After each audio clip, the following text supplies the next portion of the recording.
بسم الله الرحمن الرحیم.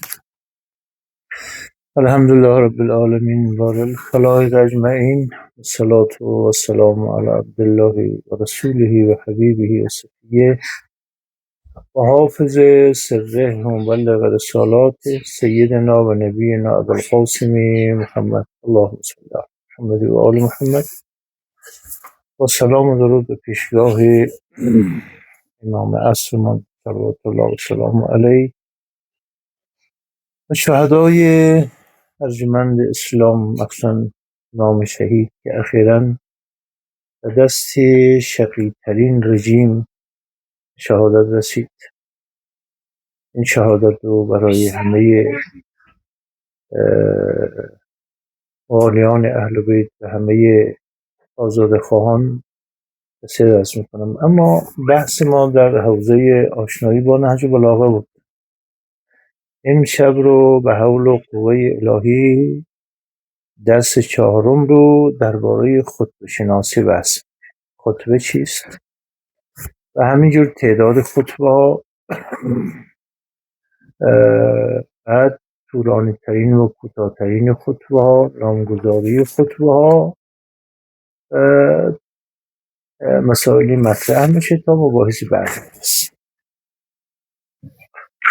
خطبه به سخنرانی گفته می شود که جمعیتی برای اهدافی گرد آمده باشند. مثلا غالبا خطبه های نماز جمعه، اعیاد، بسیج مردمی که از طرف دولتی، حکومتی، سازمانی اینا گرد آوری میشه و دعوت میشه. خطیبی که در اونجا سخنرانی میکنه خطبه میخونه. در واقع این خطبه داره یک سری اهداف است، اهداف سیاسی، فرهنگی، اجتماعی، اقتصادی و امثال اونها، و داره محتوای خاص است. در نهج بلاغه هم همین گونه است. خطبه حضرت در محافل سیاسی، در محافل علمی، فرهنگی یا در بسیج مردم، اعیاد و نمازهای جمعه ایراد شده است. اما بحثی که اینجا مطرح است تعداد خطبه ها. آیا نهج بلاغه تمام خطبه حضرت همینه یا نه؟ خیر، این برگزیده از خطبه حضرت هست در 5 سال حکومت ایشون که آماری که میدن با اندک تفاوت 241 یا 246 یا کم بیشتر.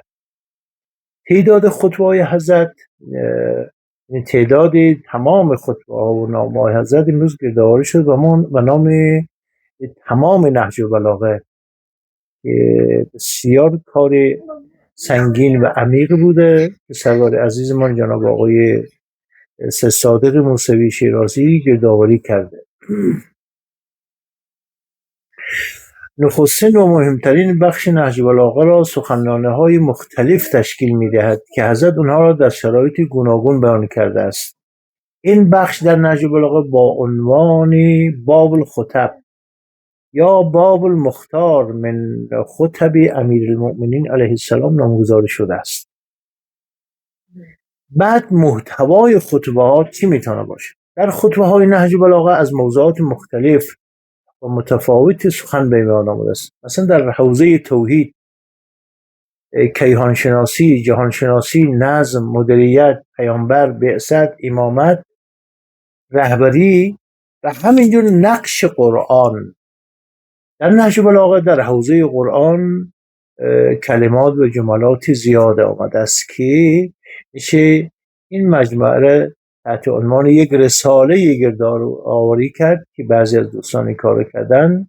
و همینجور حکومت، عدالت، تقوا، دنیا، اهل بیت، خلافت و از موضوعات حساس خطبه‌های امیرالمؤمنین است.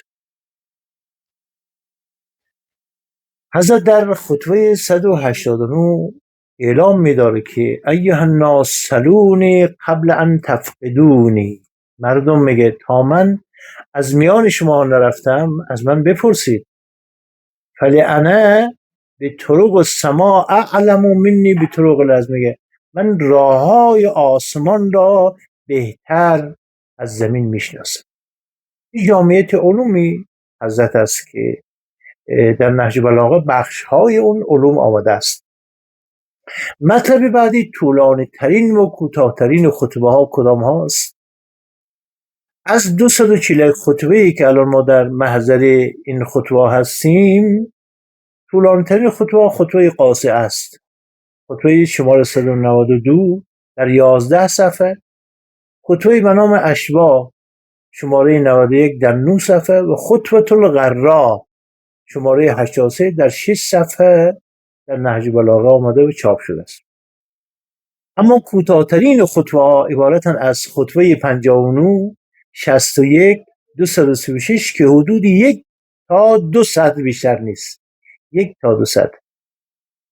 خب اما نامگذاری و خطبه های حضرت اکثر خطبه ها نام داره. آیا این نامگذاری از کجا گرفته شده؟ از میان خطبه های نهج بلاغه فقط 4 خطبه توسط مؤلف نهج بلاغه که علامه سید رضی باشه نامگذاری شده است. مانند خطبه شقشقیه خطبه 3 نهج بلاغه است، خطبه الغراء خطبه 83 است، خطبه الاشباح خطبه 91 و خطبه قاصعه باشه که اینا توسط سید رضی نامگذاری شده. اما بقیه خطبه ها از محتوای خود خطبه گرفته شده است. اما تعداد خطبه ها، شاید خطبه های حضرت اگر قرار باشه ما جمع کنیم شاید نزدیکی در این 5 سال حدود شاید بیش از 300 تا خطبه بشه. خطبه ها و سخنهای امام بیش از این است. مثلا مسعودی مورخ معروف که 1 قرن پیش از سید رضی میسیسته می نویسد مردم بیش از 480 اند از خطبه ها رو حفظ داشتن. مسعودی یکی از مورخین بزرگ هست، میگه مردم بیش از 480 خطبه رو حفظ داشتن. اما سید رضی آمد اینا رو معیار ایشان خلاصه گیری و تقطیع بود، معیار ایشان بلاغت به رضا، اکثر خطبه ها تقطیع شده. به این صورتی که الان می‌بینیم خطبه های حضرت آمده است. این هم فصلی بود از بخشی بود از آشنایی با نهج بلاغه. انشاءالله مطالب بعدی رو انشاءالله در ساعات بعد و یا در روزهای بعد انشاءالله دنبال خواهیم کرد. و السلام علیکم و رحمت الله و برکاته.